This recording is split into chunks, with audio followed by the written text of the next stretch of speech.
Hello दोस्तों, एक बार फिर से मैं हाजिर हूँ 23 फरवरी 2022 के इंपॉर्टेंट इवेंट्स के साथ। आप कंप्लीट वीडियो यहाँ से देखें क्योंकि लास्ट में आपको 2 क्वेश्चंस के जवाब देने हैं। आज का पहला क्वेश्चन है world thinking day. World thinking day ये किस डेट को ऑब्जर्व किया जाता है? तो हर वर्ष 22 फरवरी को वर्ल्ड थिंकिंग डे ऑब्जर्व किया जाता है। यहाँ देख लीजिए 2022 में वर्ल्ड थिंकिंग डे 22 फरवरी को ऑब्जर्व किया गया। देख लेते हैं। हर वर्ष की तरह इस बार भी वर्ल्ड थिंकिंग डे 22 फरवरी को ऑब्जर्व किया गया है। विश्व में जितने भी गर्ल्स स्काउट हैं उनके द्वारा वर्ल्ड थिंकिंग डे 22 फरवरी को ऑब्जर्व किया जाता है। इस बार थीम क्या है? Our world our equal future. ये वर्ल्ड थिंकिंग डे का थीम है, याद रखिएगा। 1999 में 30वीं वर्ल्ड कॉन्फ्रेंस हुई थी आयरलैंड में। उसमें डिसाइड किया गया था कि वर्ल्ड थिंकिंग डे 22 फरवरी को मनाया जाएगा। ठीक है, तो गर्ल्स के विषय में सोचना है आपको कि उनको भी इक्वल राइट्स मिलने चाहिए, इक्वल अपॉर्चुनिटीज़ मिलने चाहिए, इक्वल फ्यूचर होना चाहिए। इसीलिए वर्ल्ड थिंकिंग डे 22 फरवरी को मनाया जाता है। थीम क्या है? Our world our equal future. Next question है कंसर्न फॉर क्लाइमेट चेंज। इसमें इंडिया की रैंक है, यानी क्लाइमेट चेंज के विषय में आप कितना सोचते हैं। इसमें इंडिया की रैंक है 5th। इंडिया इसमें 5वें नंबर में है, जो कि क्लाइमेट चेंज के विषय में कंसर्न है। डिलोटी 2022 की CXO सस्टेनेबिलिटी रिपोर्ट आई है। डिलोटी एक ग्रुप है जिसको आप डिलोटी ग्लोबल के नाम से भी जानते हैं। उसकी CXO या फिर CTO सस्टेनेबिलिटी रिपोर्ट आई है। इसमें बताया गया है क्लाइमेट चेंज इम्पैक्ट के विषय में इंडिया सोचने के लिए 5th नंबर पर है, यानी कंसर्न फॉर क्लाइमेट चेंज के मामले में इंडिया 5th नंबर पर है। 8 महीने पहले जब ये एनालिसिस किया गया तो इंडिया के 53% लोग इस मामले में सोचते थे कि वाकई में क्लाइमेट चेंज जो है हो ही रहा है, लेकिन इस समय 80% इंडियंस हैं जो क्लाइमेट चेंज के विषय में वरीड हैं। ये जो CXO सस्टेनेबिलिटी रिपोर्ट है डिलोटी ग्रुप द्वारा जारी की जाती है। 21 कंट्रीज का एनालिसिस किया गया है। इंडिया 5th प्लेस पे है कंसर्न फॉर क्लाइमेट चेंज। तो अमेरिकन संस्था है डिलोटी ग्लोबल, इसके द्वारा ये चीज़ जारी की गई है। Concern to climate change, India 5th number पे है। नेक्स्ट क्वेश्चन है इंडिया के most trusted public sector company का अवार्ड किस PSU को मिला है? तो इंडिया की मोस्ट ट्रस्टेड PSU कौन सी है? कोल इंडिया लिमिटेड।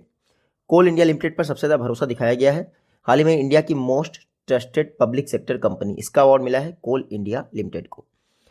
एसोचैम द्वारा कोलकाता में एक फंक्शन ऑर्गेनाइज किया गया है, energy meet and excellence award.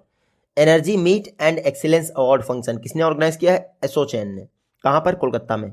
वहीं पर कोल इंडिया लिमिटेड को इंडिया की मोस्ट ट्रस्टेड PSU का अवार्ड मिला है।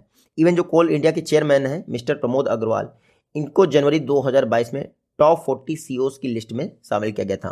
तो कोल इंडिया लिमिटेड को इंडिया की मोस्ट ट्रस्टेड PSU कहा गया है। कोल इंडिया लिमिटेड की बात कर लेते हैं। 1975 में कोल इंडिया लिमिटेड की स्थापना हुई। हेडक्वार्टर कहाँ है? कोलकाता में हेडक्वार्टर है। CMD कौन है? अभी बताया मैंने, प्रमोद अग्रवाल।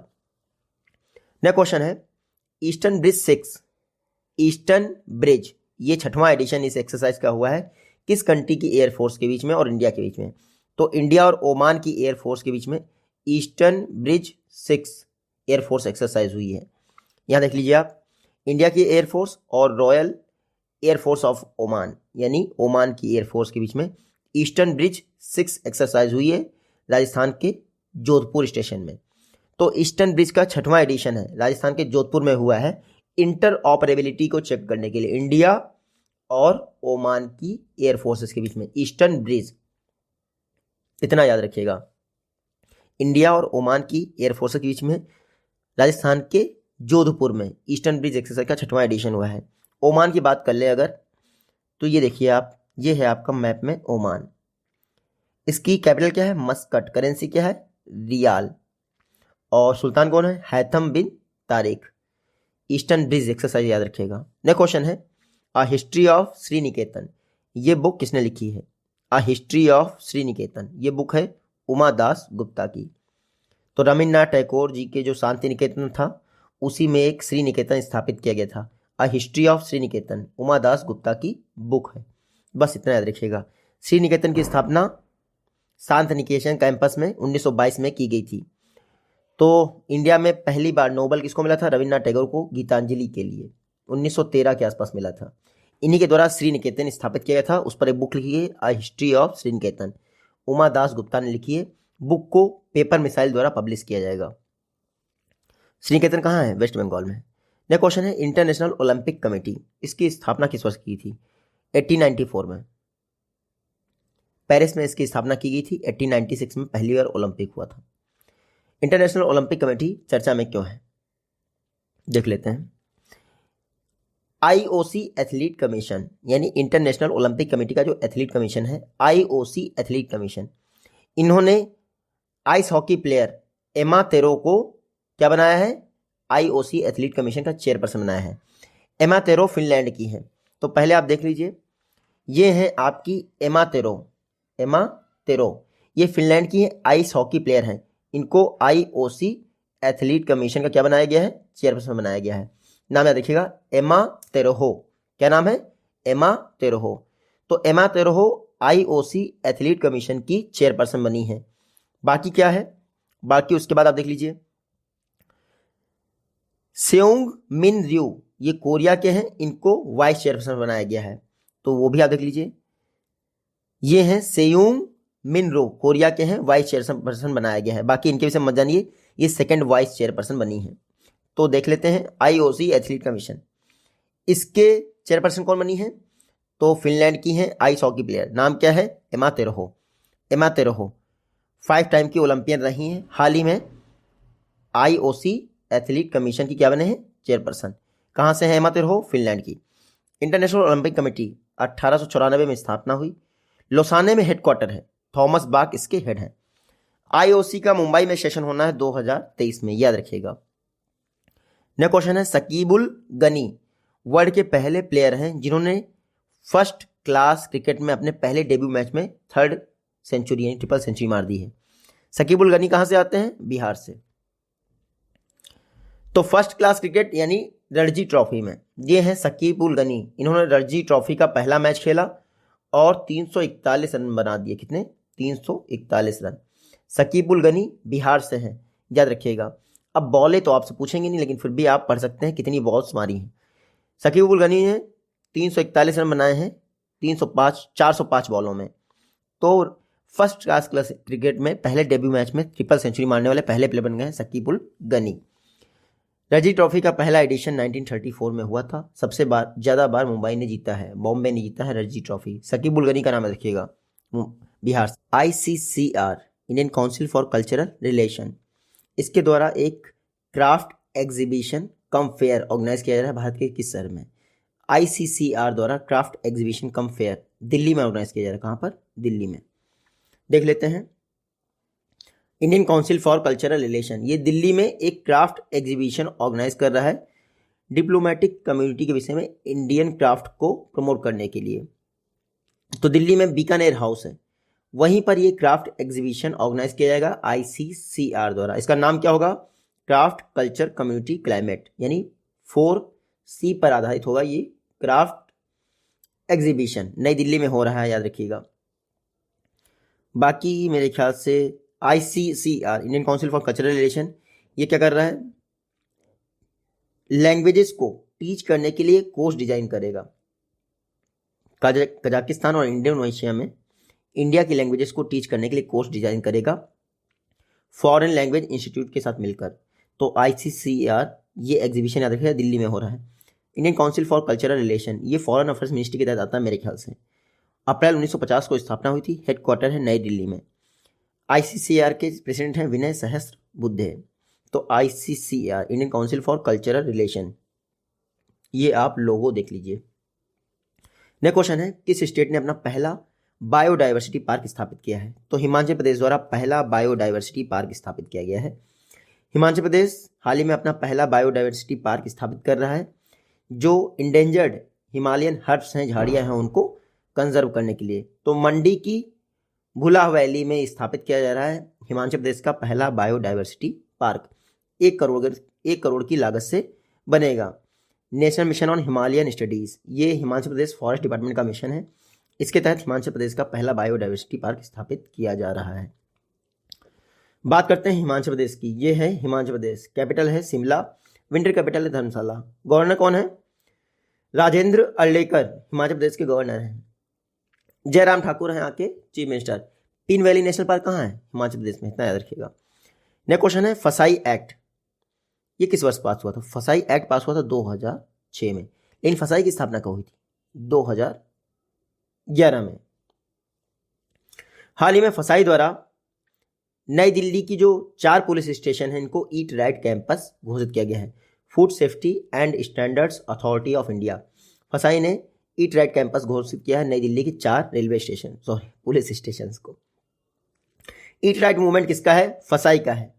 सेहतमंद दिल्ली प्रोग्राम के तहत ये ईट राइट कैंपस घोषित किए गए हैं 4 पुलिस स्टेशन को। फसाई द्वारा ये ईट राइट इनिशिएटिव लॉन्च किया गया था अगले 3 वर्षों में सॉल्ट, शुगर और ऑयल कंजप्शन को 30% कम करने के लिए। तो फसाई food safety and standard authority of India, फसाई की स्थापना कब हुई थी?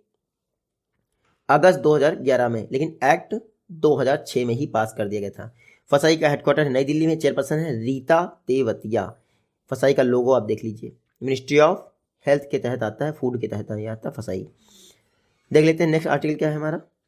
किस कंट्री द्वारा टाटा पावर के साथ पार्टनरशिप की गई है इंडिया में ऑफशोर विंड प्रोजेक्ट डेवलप करने के लिए? तो टाटा और जर्मनी की फर्म द्वारा पार्टनरशिप की गई है ताकि इंडिया में ऑफशोर विंड प्रोजेक्ट को क्या किया सके, डेवलप किया सके।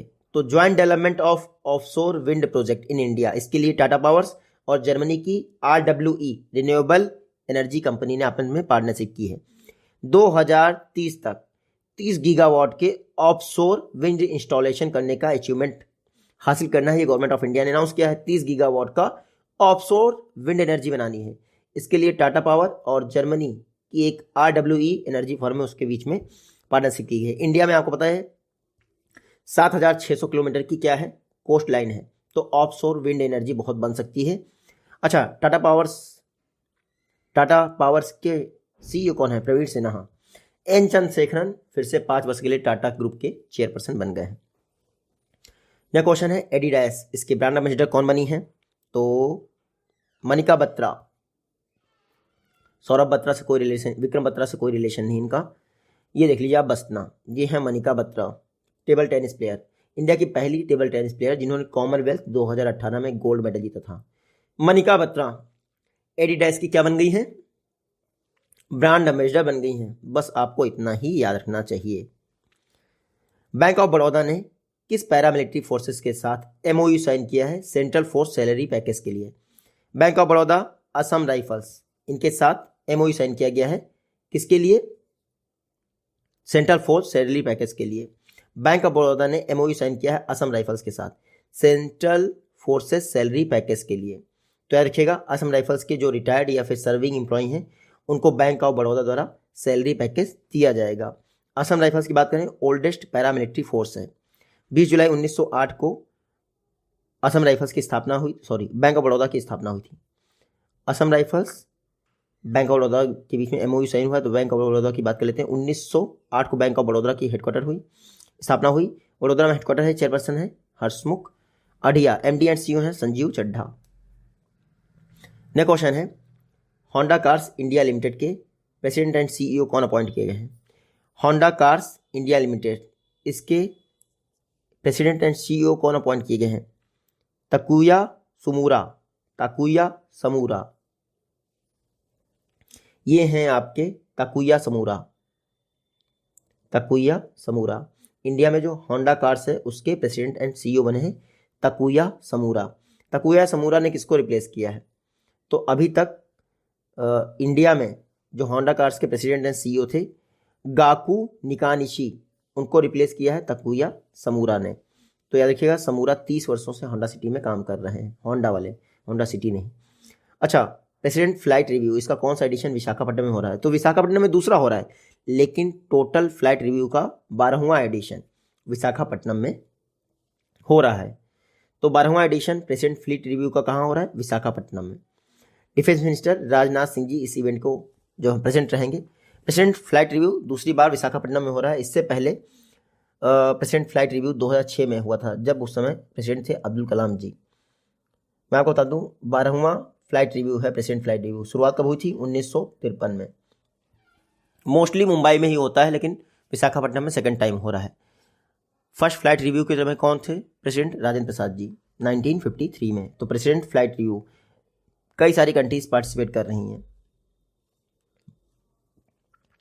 शकुंतला चौधरी हाल ही में निधन हो गया, कहाँ से बिलोंग करती थी? असम से। ये देख लीजिए, फ्रीडम फाइटर और सोशल वर्कर शकुंतला चौधरी का निधन हो गया। शकुंतला बाइदो कहा जाता था इनको, पद्मश्री अवार्ड दिया गया था 2022 में, हाल ही में दिया गया तो नाम इंपॉर्टेंट हो जाता है। शकुंतला चौधरी जी कामरूप असम से बिलोंग करती थी, हाल ही में निधन हो गया। ये देख लीजिए आप, ये है शकुंतला ताई, असम से बिलोंग करती थी, हाल ही में निधन हो गया 2022 में। पद्मश्री शकुंतला चौधरी, गांधीयन फिलॉसफी और सोशल वर्कर। ये आज की वीडियो से क्वेश्चन है, आप इजीली इनका जवाब दे पाएंगे। जल्द ही मिलते हैं आपसे अपनी नेक्स्ट वीडियो में, तो टेक केयर, गुड बाय, जय हिंद।